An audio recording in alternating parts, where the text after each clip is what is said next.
For the ones who get it done, the most important part is the one you need now. And the best partner is the one who can deliver.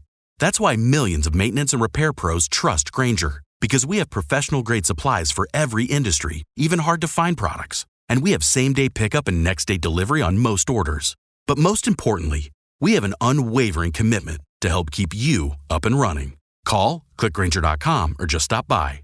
Grainger, for the ones who get it done. With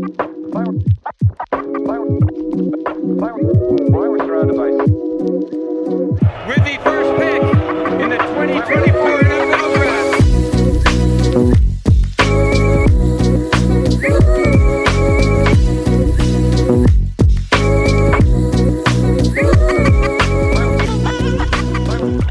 Welcome back into another episode of the Daft on Draft podcast. Apologies for the delay in the release of an episode. I had a hell of a week last week. My kids were sick, and then I got sick, and I didn't have a voice, and so we couldn't record, and it was very limited windows to record. So apologies for that. We are back though for 3 episodes this week, and we're going to dive into summer scouting, and we are going to go by team. And so we are breaking down, going by postseason rankings. So obviously Ohio State first, since they won the national titles, and we'll work down from there. So we're going to start out with Ohio State's offense today. But Dalton, welcome back into the podcast. Are you excited to talk about an Ohio State offense that is, on paper and based off of 2024 tape, is pretty limited on 2026 NFL draft prospects? You said that you had a hell of a week. We also had a hell of a week in the Miller household. You were sick. My wife got laid off from her job of 9 years. So it's been an experience. Go join the Patreon, ladies and gentlemen. Daddy needs to make some money. Feed Dalton's child. Yeah. Give my child food.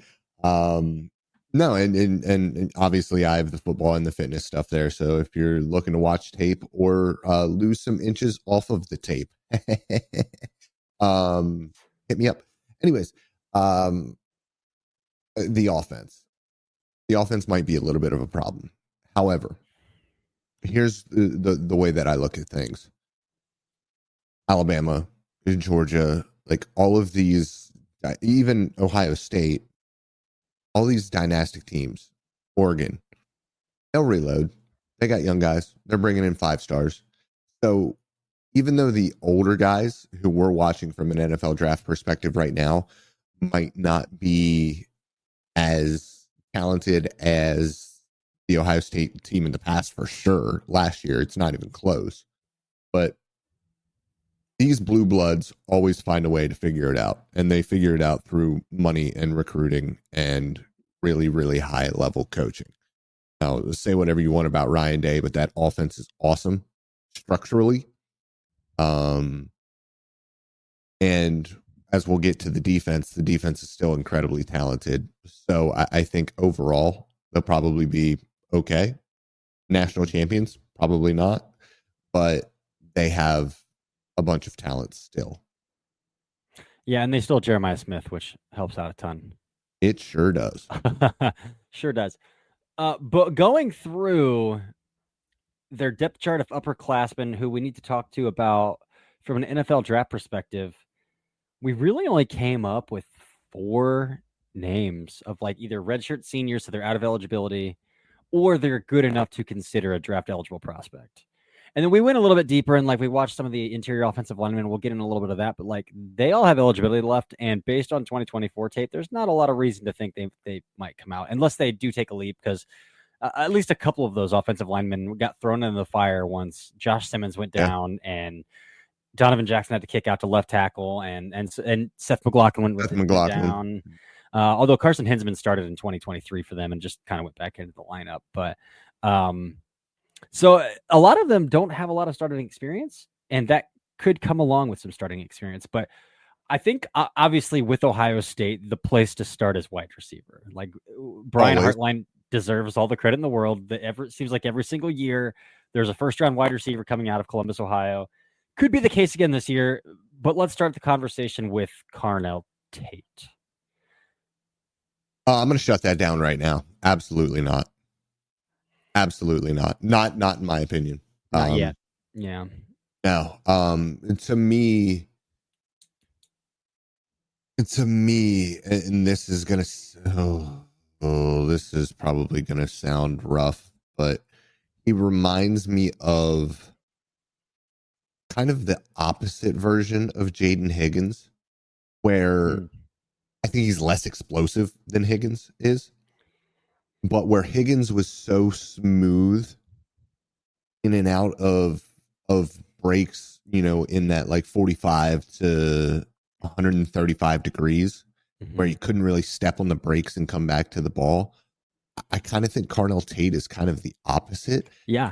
I think Tate reminds me a little bit more of, he's nowhere near DK Metcalf, and that's not what I'm saying here, but that Ole Miss offense, a little bit like Trey Harris, where you're doing a lot on the vertical plane and you have the breaks to come back for the ball. The problem is he's like 6'2", 6'3", 190. He's not 205. He's not 210. Yeah.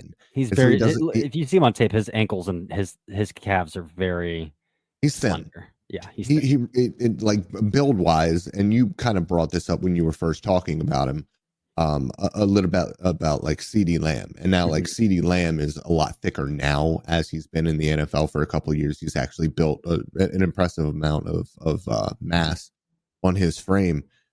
But the way that I look at Tate is kind of like the AJ Green-ish or like T. Higgin-ish type of winners, where they're not going to separate from a ton of people, and they're going to have to use their length and ability over the middle of the field.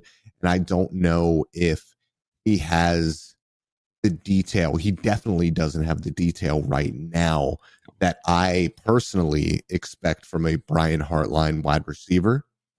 And that for me, over everything physical, because he is still a pretty good athlete. He's still an Ohio State athlete. He is still 6'3", 195. And I think that vertically he has enough speed to threaten. He's just not the Brian Hartline receiver I'm used to watching. And that bothers me the most, because all of those guys, from Garrett Wilson to Chris Olave to Jeremiah Smith already, I mean, that's just God-given talent, really. But all of those guys, professional NFL wide receivers.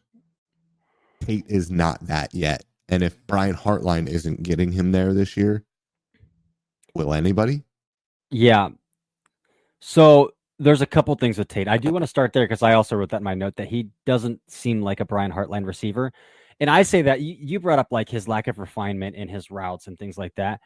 I also saw it in not only how bad of a blocker he was. Effort. Like, I have that written down too. Of his blocks are atrocious. Awful. 2, you can automatically tell what plays he's not in the progression, what plays he's not tagged in. Mm-hmm. I'm so glad that you brought this up, because I literally have 100% this. Tell that like what plays he is not tagged in 100% from an effort standpoint. And so that stuff is, and there are like, I'm going to throw it out there, but I don't mean it in terms of I mean, I do from an evaluation prospect, but I still graded his hands as really good. Like, there's some odd drops, not like concentration drops. And he's got like a really awesome catch radius. And I think he's pretty good in traffic, but like wide open, like, why did you just drop that football? And he only had like 5 drops on the season or something like that, 3 drops on the season or something like that. But it's like the situations of those 3 drops are like very bizarre. The Texas game, for one, was on a glance that he was wide open, should have scored. And so like, there's some things about him that make me like, how does this guy practice? One, but he sees the field on Saturdays and a lot, so they must like him a decent amount. But I do here's the other end of the pendulum with Carnell Tate. Like you mentioned CeeDee Lamb, and I do think he's very much in the same kind of athlete as CeeDee Lamb. But he doesn't have anywhere near the refinement. Like, I think his ankles are loose as hell. I think he is fluid. I think he can sink his hips and he can throttle, and he's got all of the physical like movement tools.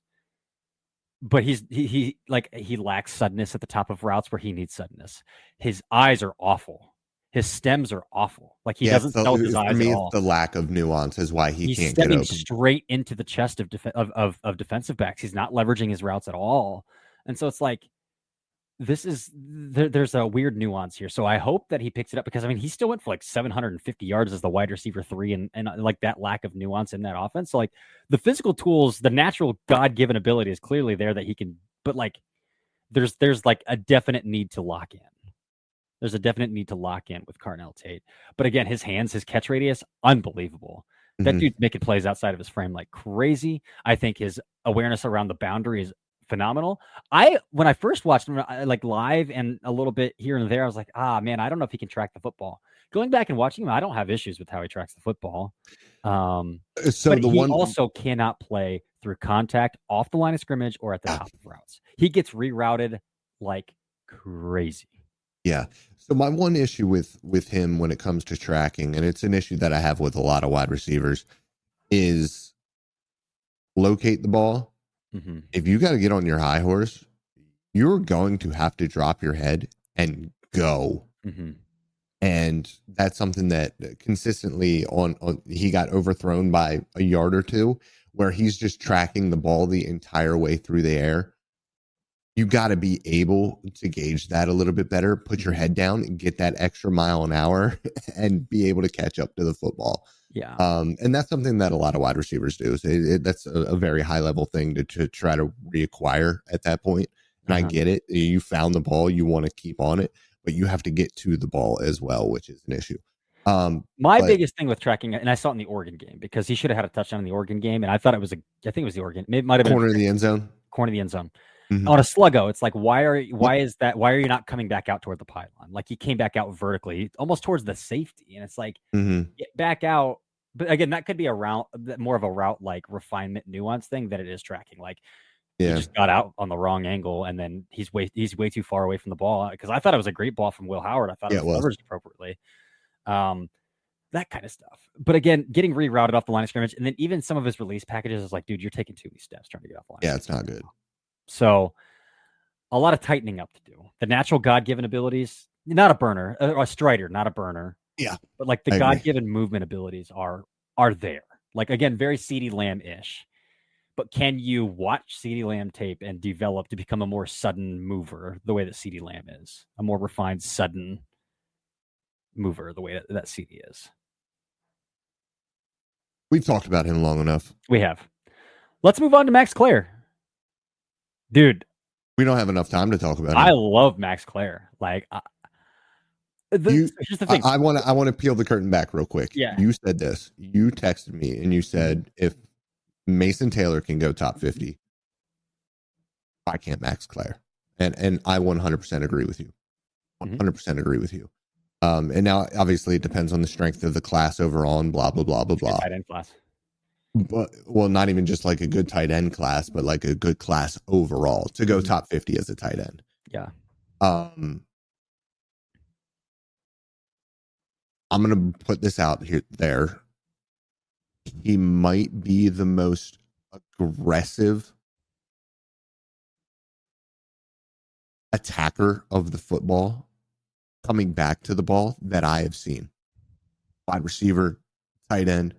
That dude reaches out and plucks everything as close to the quarterback as he can. I mean, his hands are outstanding when it comes to attacking the ball. And he's doing a lot of coming back to the football in the Purdue offense. Sure, dude. I got to throw this one out there. I always like to look at box scores like peripherally before I go into scouting a guy because like I want to see like how did you do on and if I'm watching a guy who's a pass catcher, I want to watch games where you're getting targets, right? Like I don't want to waste my time. But I needed to see like Ohio State, Oregon, Penn State were like he actually had a good game against Penn State, but Ohio State, Oregon, it's like why aren't you producing? But I turned on the Oregon game and then it's almost immediate like, oh, this is why you're not producing. Like he's open all over the Oregon tape. But I think it was a backup quarterback playing, and the dude was just running around like a chicken with his head cut off. Well, it didn't help that nobody on the left side of that offensive line could block anybody. No, that's true too. Yeah, but yeah, dude, Max Klare, he's got it. He again those movement skills where we talked about like Tate isn't it's Laporta-ish for you, right? Very Laporta-ish. Yeah.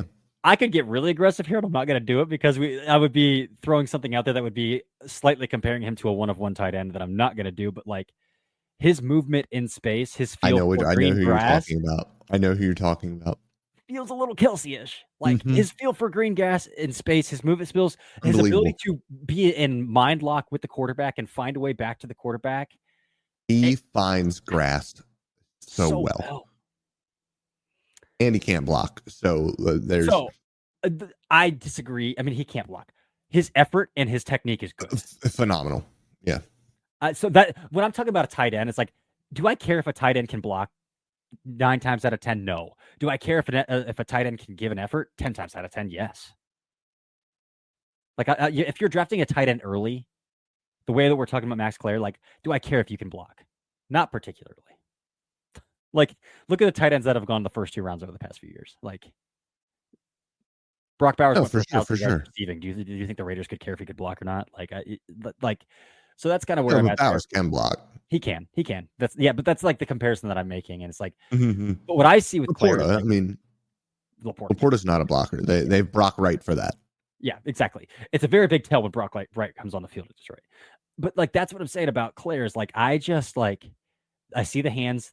They're consistently inside. The legs, those things. Goddamn, if they don't just keep driving, whether or not he's moving dirt or anything like that, he'll do his best to swivel his hips and scoop and at least put his body in the way of a rush lane to try to wall up. Like he's doing the effort. He just doesn't. Yeah, he'll get tossed. Be a good effort. He's going to get tossed out the curb, but he'll get in the way. Yeah. But yeah, the play strength is not great, and that's something that I did want to bring up. I think that he has a little bit of like natural wiggle and vision after the catch. Mm-hmm. He just has no contact balance, man. Like even again with smaller defenders, where I like very much expect at 235, 240 pounds for you to be able to like drag a 185-pound corner for a yard or two, and he just doesn't. He doesn't have great play strength. No, but there is a little bit of wiggle there, and like you said, you're right. You don't want to ever bring up Travis Kelce when you're talking about a tight end prospect, but when it comes to his ability to find green grass and to give the quarterback a target against zone coverage, against man coverage, being able to freestyle and be in the right position to reward that quarterback for creating, Max Klare does that at a very, very high level. And we haven't even talked about him as a route runner, which I think is fantastic. He is so good, even though he doesn't have great play strength. He is so good at using his frame to separate at the top of routes, which all tight ends need to do, because it doesn't matter if you are the greatest athlete in the world at tight end. Unless you are Kyle Pitts, you're not naturally separating from corners. You're just not going to be athletic enough. The agility difference is just going to be there. Anatomically, you can't do it. And so you have to be able to use your frame to do that. He does that without the OPI arm consistently. And so he's able to use that shoulder and shrugs and a little bit of elbow weight. Like he is so nuanced when it comes to getting open just a little bit. And then the way that he attacks the football, he maximizes those throwing windows incredibly well. So he's a very, very nuanced pass catcher, and that's what you want to see from a tight end going into the NFL level for quick NFL success. On top of that, I think that he's a decently good athlete as well. Oh, he's got vertical juice. Yeah. Same in like obviously not the same as Carnell Tate in terms of being an athlete, but like he's an easy accelerator. He's a toe stepper for sure. And there is not a goddamn false step off that line of scrimmage. He is firing directly off that back foot, and he's eating up space, and he's stepping on toes, like pretty immediately. Like this is a top 50 player. Like unless he goes really like and bottoms out, like, and I don't see how that's possible after he produced at Purdue. Like this is a top 50 player. Yeah, the problem is historically, Ohio State does not throw to tight ends. I mean, historically, sure.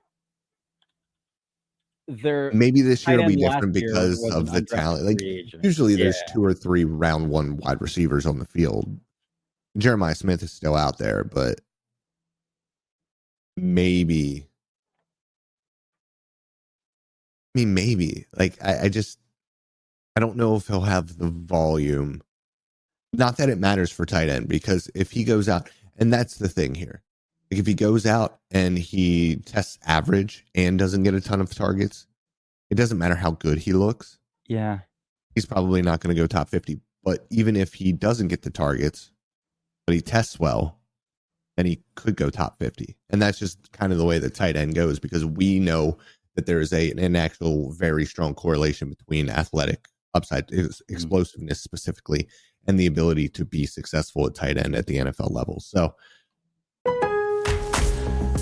Craftsman Days are here at Lowe's with big savings on the tools you need. Right now, get a free select tool when you buy the Craftsman V20 2-pack battery kit.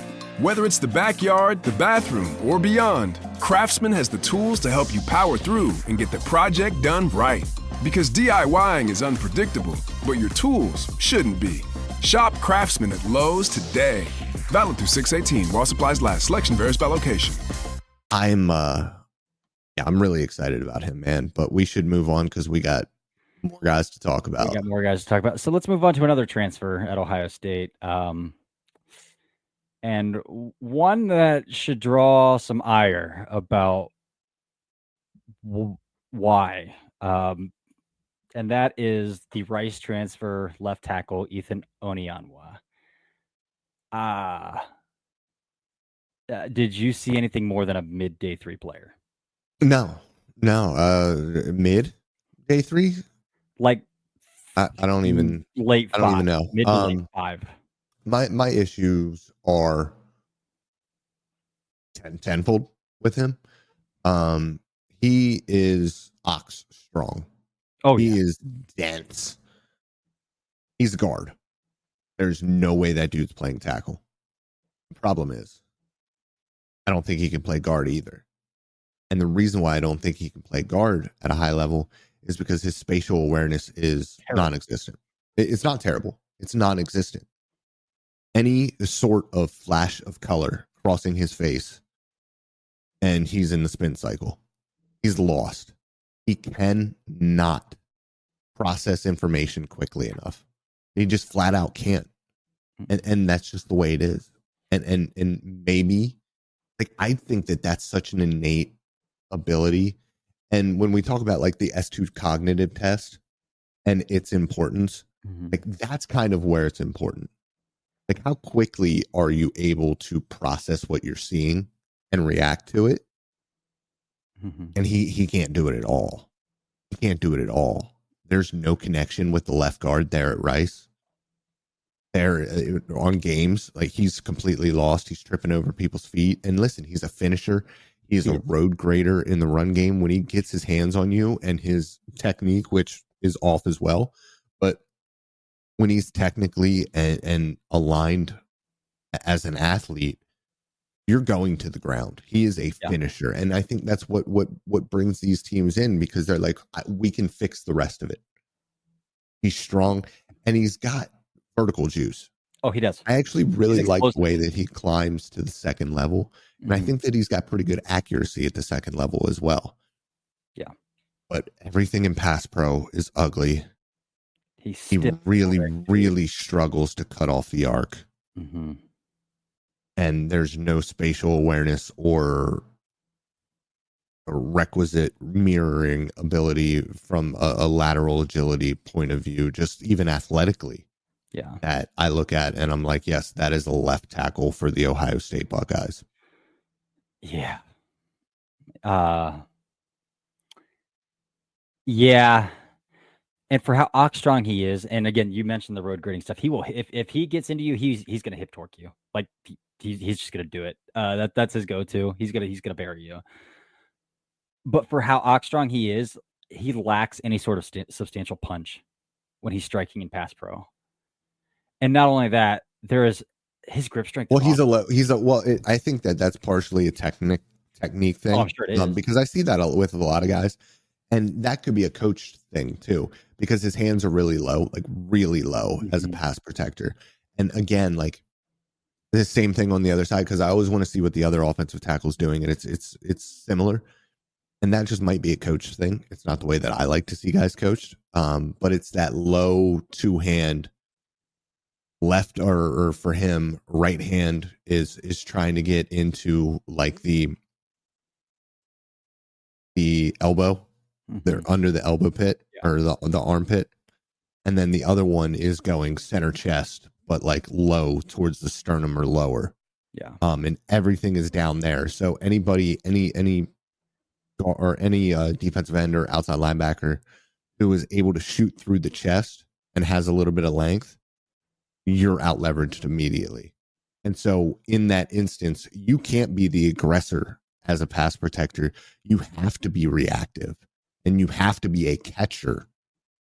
And because he has all of that ass, because he's 345 pounds, 360 pounds, he has the ass.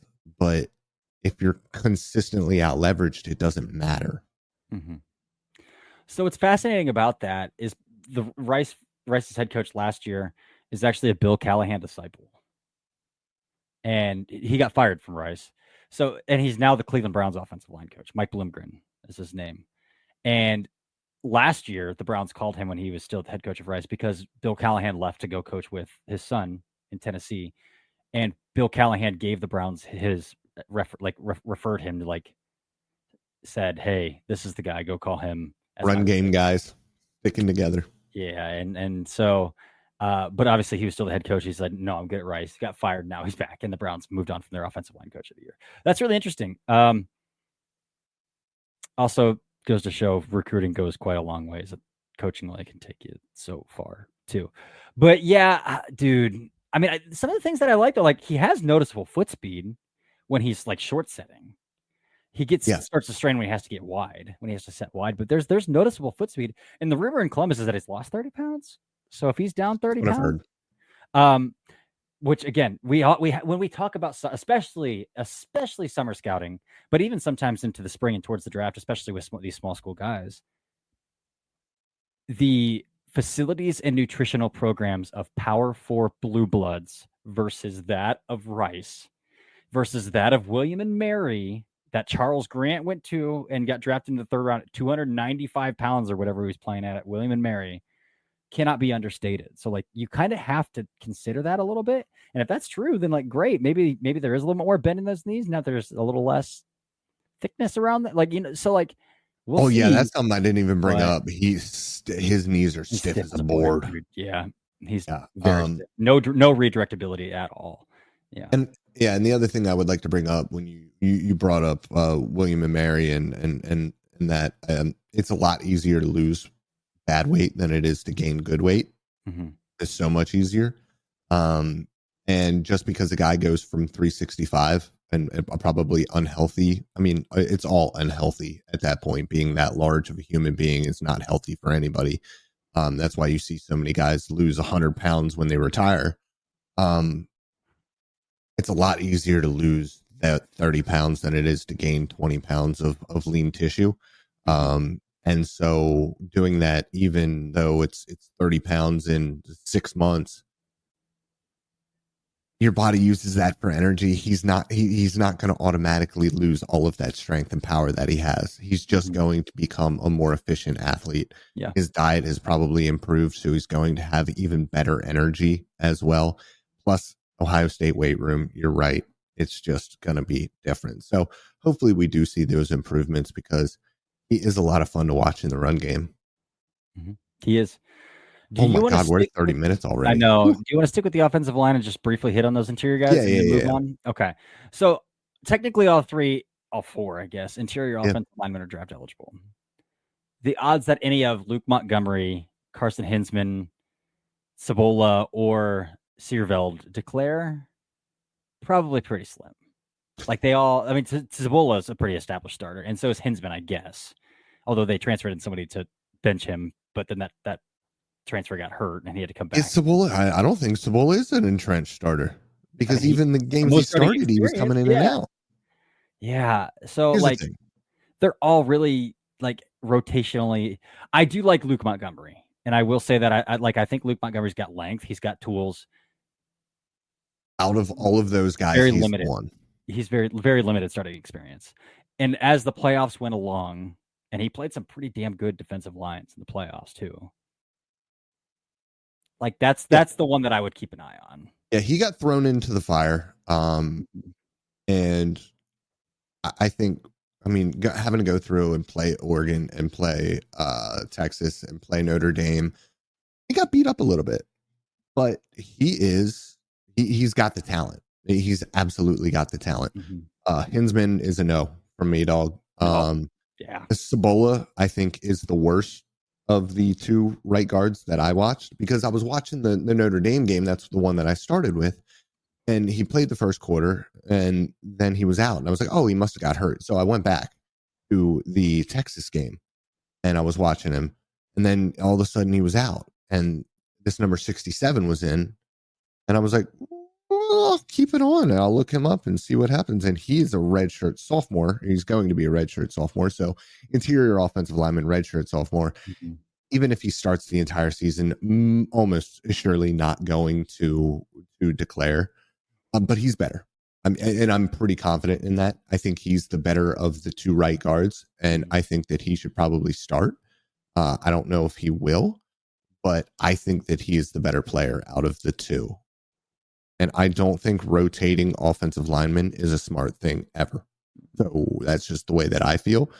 Can you teach him to play center? Can Hinsman lose his job again? Because if you can get Cervell, is it Cervell? Yeah. Cervell and Montgomery are both pretty decent athletes. Cibola is definitely a guard. Like that dude. Yeah, Cibola is definitely a guard. If you can get Cervell snapping and playing center, you can talk me into that. Because he can move a little bit. And it's funny because there was that touchdown from the big one on the screen. And all three of those guys were out on the move. And I thought like Cibola was going to be the slow one, but it was Hinsman who was the one that was laboring the most. And Cibola's like got 25, 30 pounds on Hinsman. Hinsman just ain't got it. And he's got no anchor. And we can move on from the interior because we don't think any of those guys are going to declare. But also worth mentioning that they did transfer in Philip Daniels from Minnesota as well, who's going to be starting at right tackle as well. He's also more as well, right? Yeah. So like we're talking about guys who have eligibility left, who have very limited starting experience. Like that's why we only spent time on guys that legitimate NFL prospects for the most part. But that last one, then talk about these guys for 2 more years, right? We could spend a little time talking about Will Kazmarek if we want to, because I think that dude, like, I love a good blocking tight end. But I can't because I didn't watch him. Yeah, well, go watch the Marshall game and watch him single block Mike Green for. Yeah, I know. You've talked about that a million times. The last one to really talk about here then is going to be C.J. Donaldson, senior running back, transfer for West Virginia. Yeah, 6'2", 235. Pretty hefty fella, and he plays like a pretty hefty fella. Yeah, he's a fullback. Yeah, like he's an H-back. There's no doubt about that. At the NFL level, he is not a running back. He doesn't have the juice for it. But funny enough, the Texas Tech game was kind of intriguing to me. He used checking and roll at fullback because he's got good hands. And he's actually legitimately a very good blocker, like a very good blocker. And I love that from a back. And it shouldn't be surprising because he was actually a tight end recruit originally.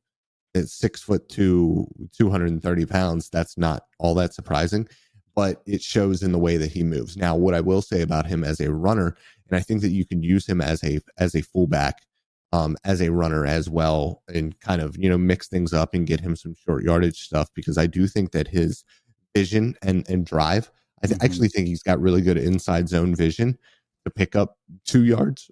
You know what I mean? It's not going to be much more than 2 yards, but that's what he can do for you as a runner, is pick up those dirty yards. He's never going to be a feature back. He's never going to be a back that is in a rotation at the NFL level, in my opinion.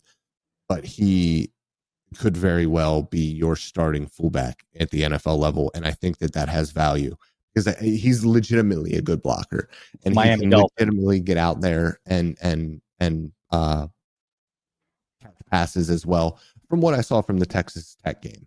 Now, he did a lot of pass protection early in the year and kind of got into that other role later in the year. The offense kind of opened up a little bit. Mm-hmm. And I actually like him in that role. And I think that if the NFL is getting bigger again offensively to counter the speed defensively, and these run games are starting to get more important. And they used him as a lead blocker quite a bit, and he can do it. Mm-hmm. And so for me, I do think that he has an NFL role. Don't look at him as a running back. Yeah. I'm right there with you. I don't know if I have anything else to add about a guy who's going to be rotational and see very limited carries, but I just love guys who line up in the backfield and can block. So I talk about him. I mean, Ohio State starting a redshirt freshman at quarterback, a true sophomore at running back. And the importance of C.J. Donaldson could be incredible as a blocker, as a running back, because of what we talked about with the offensive line. Yeah. Oh, yeah, for sure. And that's to say that, like, Ohio State might not have a lot of draft eligible offensive talent. I mean, they might not have a lot of 2026 NFL draft offensive talent. Like, I'm looking at a lot of guys that are going to go back to school unless they explode. Yep. That's pretty much all we got. Let's go through before we get out of here, and we could pretty much do this pretty easily because I'm pretty sure we did it based on how we talked with these guys. Let's based on grades where we would rank these four guys. Let's scrap the rest of the interior guys and just go with the four main guys. So for me, I would give a second round grade to Max Klare. I would give a third round grade to Carnell Tate, fifth round grade to Onyeonwa, and then probably a seventh to PFA on Donaldson. Yeah, so I'm not going to put round grades on any of these guys, but I will rank them. It's Klare, Tate, Donaldson. Ooh. And then I can't. Yeah. I couldn't get his name. Yeah. Okay. Interesting. Yeah, that's how much I didn't love him. No, it's not great. It's not great. Yeah. If I just had to think, because my grades are all numerical and I just haven't watched enough of these guys to plug them in. If I plugged it in, I would say that Klare would be probably a second rounder. I would say Tate probably a day two guy. Tate, yeah, probably a day two guy. But Klare would definitely be higher round two. And then the other guys would be day three guys solidly. Yeah. Yep. Awesome. Well, we'll be back tomorrow and we're going to talk about Ohio State defense. And there are a lot of names to talk about on the defensive side of the ball. Yeah, we won't talk as long for again, a lot of guys individually. Right. Again, a lot of guys that they were rotationally last year as well. They're going to be starting this year. So the reps are sporadic. But there are some fun ones as well, and an extremely grabby corner. So always we'll get through all of that as well. So, but that's it, Dalton. Anything else to add before we get out of here? I love you guys. Yeah. All right. Well, that's it. We'll be back tomorrow. This has been another episode of the Daft on Draft podcast. For the ones who get it done, the most important part is the one you need now. And the best partner is the one who can deliver. That's why millions of maintenance and repair pros trust Grainger, because we have professional-grade supplies for every industry, even hard-to-find products. And we have same-day pickup and next-day delivery on most orders. But most importantly, we have an unwavering commitment to help keep you up and running. Call, click Grainger.com, or just stop by. Grainger, for the ones who get it done.